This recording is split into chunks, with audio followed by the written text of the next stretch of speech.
اور عالمگیر بادشاہ رحمت اللہ علیہ یہ وہ ہندوستان کی تاریخ میں بادشاہ ہیں جس کی انگریز بھی آج ایمانداری کی تعریف. انہوں نے بیت المال سے تنخواہ لینا بند, ٹوپیاں سی کے اپنا پیٹ پالا کرتے تھے, قرآن کی کتابت کر کے اپنا پیٹ. ارے اتنا طاقتور بادشاہ جنہوں نے عالمگیر رحمت اللہ علیہ نا وہ گننا شروع کیے خزانے, عاجز آ گئے. اتنا پاورفل بادشاہ, اور گھر کا چولہا کیسے جلتا ہے؟ بولو بھائی, یہ کس کی محنت تھی؟ مجدد الافسانی رحمت اللہ علیہ کی محنت تھی یہ. کیوں؟ انہوں نے لاجک کو دیکھا, اسباب کو دیکھا. بھائی ایک بادشاہ اس سے لڑ کے کام نہیں بنے گا, اس کو محبت کے ساتھ. جو یہ مولویوں سے بیزار ہو گیا ہے نا, لالچی مولویوں سے, اس کے سامنے پہلے یہ ثابت کر کے دکھاؤ کہ ہماری نظر نہ حکومت پہ ہے اور نہ تمہاری جیب پہ. کیسی محنت کی عالمگیر رحمت اللہ علیہ پیدا ہوئے. ایک عالمگیر جو خود کھاتے تھے نا ابلے ہوئے چاول اور دال, وہ ملازمین, شاہی خاندان کے جو ملازمین تھے وہ بھی وہی کھایا کرتے تھے.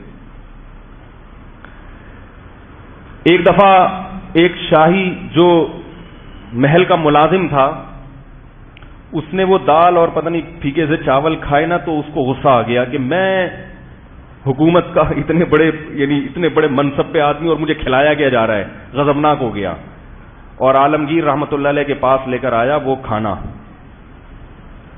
اور احتجاج کیا کہ میں آج کے بعد یہ کھانا, بھائی جو صدر کے ساتھ بیٹھتا ہے اس پہ بھی تو کچھ اثرات آنے چاہیے نا. یہ کھانا تو بادشاہ کے ملازمین کا تھوڑی ہے.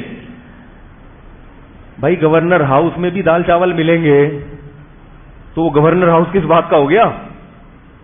تو وہ ایک ملازم آیا کھانا لے کے کہ یہ کھانا میرے حلق میں نہیں اتر رہا. تو انہوں نے کہا اچھا ایسا کرو, یہ کھانا لے کے ہندوستان کی عوام کے پاس جاؤ, پبلک کے پاس, اور بولو یہ ایک نوالا اس میں سے کھایا اور کہا کہ یہ عالمگیر کا بچا ہوا کھانا ہے, اور پھر اس کی بولی لگاؤ. ٹھیک ہے, یہ وہ کھانا ہے جو عالمگیر کے محل میں کھایا جاتا ہے, اس کی بولی لگاؤ. کروڑوں روپے میں وہ کھانا بکا ہے. اس نے کہا میں یہ سوکھا کھانا کھا کے لوگوں کے دلوں پہ حکومت کر رہا ہوں. اتنی محبت تھی عالمگیر بادشاہ کی لوگوں کے دلوں میں, اتنی محبت. اور عالمگیر بادشاہ نے, عالمگیر رحمت اللہ علیہ نے پھر ہندوستان کے قانون کو دوبارہ سے نئے سرے سے مرتب کیا, اسلامی قانون نافذ کیا. کیسے؟ پورے بر صغیر سے اس نے چوٹی کے 500 علماء جمع کیے, بڑے بڑے علماء, اور ان سے کہا کہ ہندوستان کا جو آئین ہے, قانون ہے, نئے سرے سے دوبارہ مرتب کریں, کیونکہ اس میں بہت سی گڑبڑیں شامل ہو گئی تھی, بہت ساری چیزیں غلط ہو گئی تھی. 500 علماء نے کئی مہینے کی محنت کے بعد ایک قانون تیار کیا جس کو فتاوی عالمگیریہ کہا جاتا ہے, جس پہ آج آپ کو فیس بک اور واٹس ایپ پہ جس کے خلاف پوسٹیں صبح شام بولو بھائی ملیں گی. یہ 400-300 سال ہندوستان کا قانون رہا ہے. 500 علماء کے اتفاق سے ایک فتاوی تیار کیے گئے, وہ لا کی شکل میں ہندوستان کی عدالتوں میں بولو نا بھائی نافذ کر دیا گیا. آج بھی مدارس میں فتاوی عالمگیریہ پڑھایا جاتا ہے اس کے, کیونکہ وہ قرآن و سنت کے مطابق, اور چونکہ صدیوں سے فقہ حنفی رائج تھا, لہذا اس میں اصل کس کو بنایا گیا؟ فقہ حنفی کو.